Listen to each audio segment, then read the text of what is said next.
Welcome to Mahesh Agri Developer. My qualification is Diploma in Agriculture.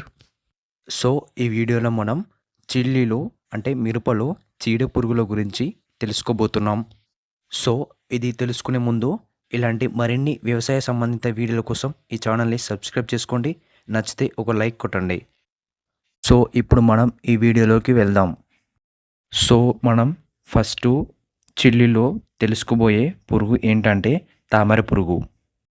So first ఈ పురుగు కలుగజేసే damage మరియు దీని నివారణ తెలుసుకునే ముందు ఫస్ట్ ఈ పురుగు ఎలా ఉంటుందో తెలుసుకోవాలి. అంటే దీని గుర్తింపు లక్షణాలు తెలుసుకోవాలి. మనం ఫస్ట్ గుర్తింపు లక్షణాలు తెలుసుకుంటేనే కదా మనం ఆ పురుగుని గుర్తుపట్టి దానికి సరైన నివారణ తీసుకోగలం. సో ఇప్పుడు మనం ఈ తామర పురుగు గుర్తింపు లక్షణాలు తెలుసుకుందాం. సో ఈ తామర పురుగులు అనేవి చిన్నవిగా ఉంటాయి మరియు గోధుమ రంగులో ఉండి చీలిన రెక్కలను కలిగి ఉంటాయి. ఇక్కడ ఫోటోలో చూడండి, మీకు అర్థమవుతుంది. సో నెక్స్ట్ ఇప్పుడు ఈ పురుగు గాయపరచు విధానం మరియు లక్షణాల గురించి తెలుసుకుందాం. సో ఈ పురుగు బెడద ఉష్ణోగ్రత ఎక్కువగా ఉన్నప్పుడు ఎక్కువగా ఉంటుంది. ఇది సుమారు 30-50% వరకు నష్టపరుస్తుంది. నెక్స్ట్ తల్లి పురుగు మరియు పిల్ల పురుగులు రెండు కలిసి ఆకు కణజాలాన్ని చీల్చి ఆకు యొక్క రసాన్ని పీల్చుతుంటాయి మరియు కొన్ని సందర్భాలలో పువ్వు మొగ్గలను మరియు పువ్వులను కూడా అటాక్ చేస్తాయి. నెక్స్ట్ ఇవి సాధారణంగా లేత ఆకులను మరియు కొమ్మల చివరలో ఎక్కువగా అటాక్ చేస్తాయి మరియు ముదురు ఆకులను ఎక్కువగా అటాక్ చేయవు. నెక్స్ట్ ఈ పురుగు అటాక్ అయిన ఆకులు అనేవి పైవైపుకు ముడుచుకుపోతాయి. అందుకే మనం మిరపలో పై ముడత వచ్చింది అని అంటాం. అది దీనివల్లనే వస్తుంది. మరియు అటాక్ అయిన ఆకులు అనేవి రాలిపోతాయి. సో ఇక్కడ ఫోటోలో చూడండి, ఆకులు అనేవి ఈ విధంగా పైకి ముడుచుకుపోతాయి.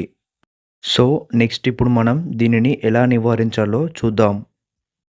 సో మనం కార్బరిల్ 3 grams లేదా ఫ్యాసలోన్ 3 ml లేదా ఎసిఫేట్ 1 gram లేదా ఫిప్రోనిల్ 2 ml లేదా స్పైనోసైడ్ 0.3 ml లేదా డైఫెన్తురన్ 1.2 grams వీటిలో ఏదో ఒక దాన్ని 1 లీటర్ వాటర్కి కలిపి పిచికారీ చేసుకోవాలి. లేదా నెక్స్ట్ మనం మిరపనారు నాటుకున్న తర్వాత 15 మరియు 45 రోజుల నాడు ఫిప్రోనిల్ 0.3 g అనే గుళికలను ఎకరానికి 18 kg వేసుకోవాలి. నెక్స్ట్ ఎర్రనల్లి పురుగు గురించి తెలుసుకుందాం. సో ఇప్పుడు ఈ పురుగు గుర్తింపు లక్షణాలు తెలుసుకుందాం. ఈ నల్లులు అనేవి చిన్నవిగా ఉండి తెల్ల రంగులో ఉంటాయి. ఇక్కడ ఫోటోలో చూడండి, పురుగు ఏ విధంగా ఉంటుందో మీకు తెలుస్తుంది. నెక్స్ట్ ఈ పురుగు యొక్క గాయపరచు విధానం మరియు లక్షణాలు చూద్దాం. ఫస్ట్ ఈ పురుగు నారుమడిలో మొలక వచ్చిన 40 రోజుల తర్వాత డ్యామేజ్ చేయడం స్టార్ట్ చేస్తుంది.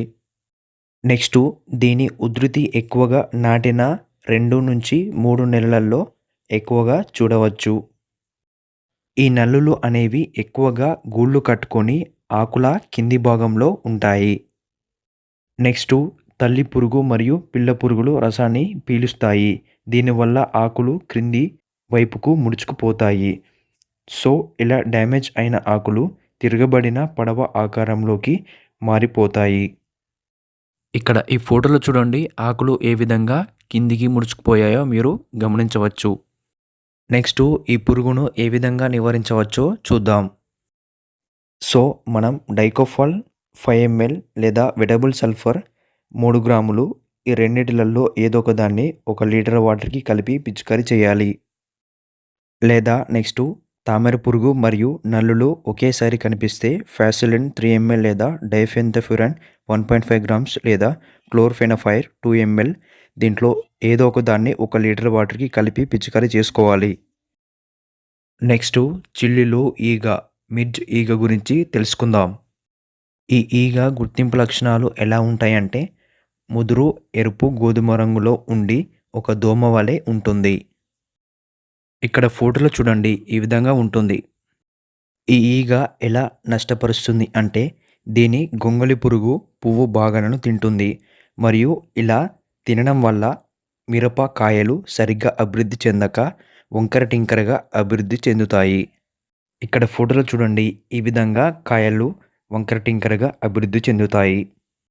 నెక్స్ట్ దీనిని కంట్రోల్ చేయడానికి ట్రైజోఫాస్ 2 ml లేదా కార్బోసల్ఫాన్ 2 ml ఈ రెండిటిలో ఏదో ఒక దాన్ని 1 లీటర్ వాటర్‌కి కలిపి పిచికారీ చేసి, తర్వాత క్లోరిపైరిఫాస్ 2 ml 1 లీటర్ వాటర్‌కి కలిపి ఒక వారం తర్వాత పిచికారీ చేయాలి.